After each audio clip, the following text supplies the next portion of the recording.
Our message today is, look, we are marching at a moment where there may be a ceasefire. It looks like a ceasefire has been implemented, and we share the relief of the Palestinian people. And we've seen the extraordinary scenes this morning of tens of thousands of them marching towards what is left of their homes.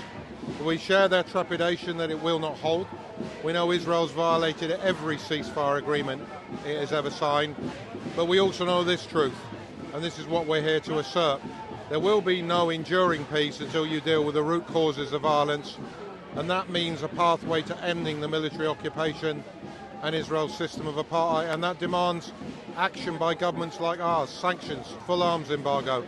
So once more we are pressing those demands. A real peace demands justice for the Palestinian people and respect for their rights.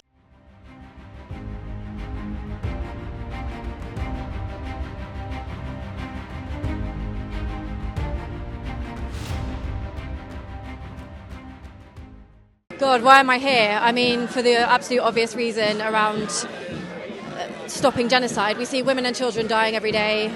We see absolute atrocities, and I just feel like this could be any one of us. And just because we were so-called lucky enough to be born in a country where this isn't a problem, I don't feel like it's something that we shouldn't take a stand against.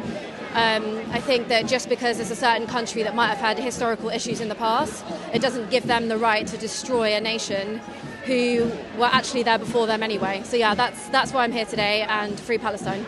To put it in words of one, do something about it. You know, we can't be funding arms to Israel. Like, what does that say about us? What does that say about freedom? What does that say about diplomacy? What does that say about everything that we've fought for the past over 100 years? This is what we fought for, and this is what we'll continue to fight for to this day.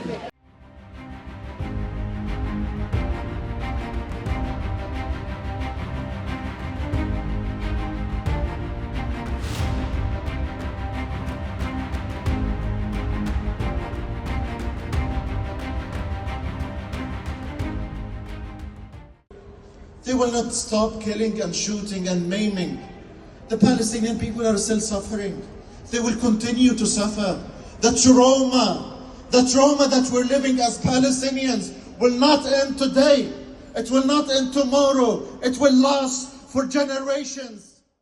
I'm here marching for Palestine, marching in solidarity with the Palestinian people, because although a ceasefire has been called, even in the wake of the ceasefire, Israel did not actually cease firing. Israel committed a genocide in Gaza.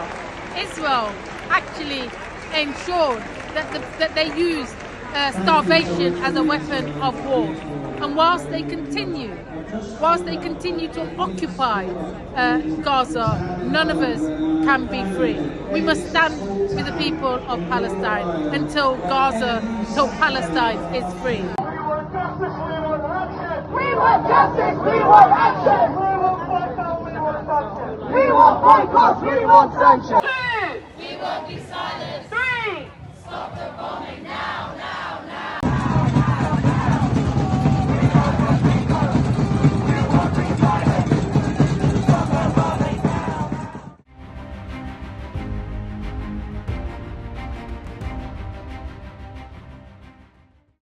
Hi everybody, I thought I'd come along and represent Julian Assange. His quote on this placard is so relevant. If only people knew the lies they were being given by the Zionists, they'd stand up and be counted against this genocide, against this awful thing that's happening that is going to start World War III. So I ask people, get onto decent websites, ignore the BBC, get onto Declassified UK. Get onto Judge Napolitano on YouTube, really good people, and get the truth. It's not over. The complicity of this government is not over. The participation is not over. The sending of weapons to Israel is not over.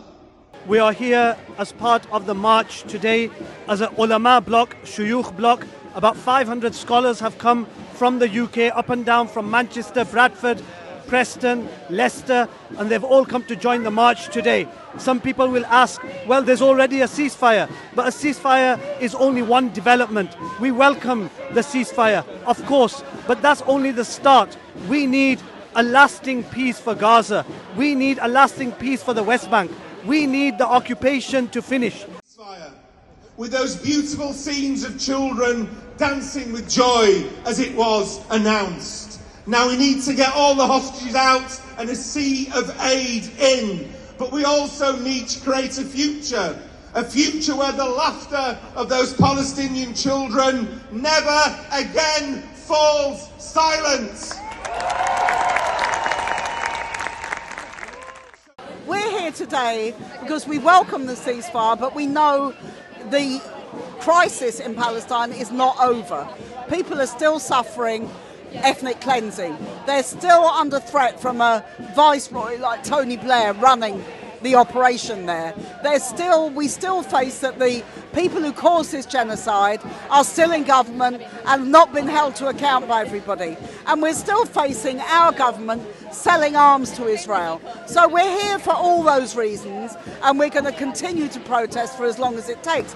Because this isn't the end in the Middle East, it's the end of this phase, but the Palestinians still don't have justice. Israel wants to attack its neighbours, including Iran, and we are going to continue protesting about all of those things.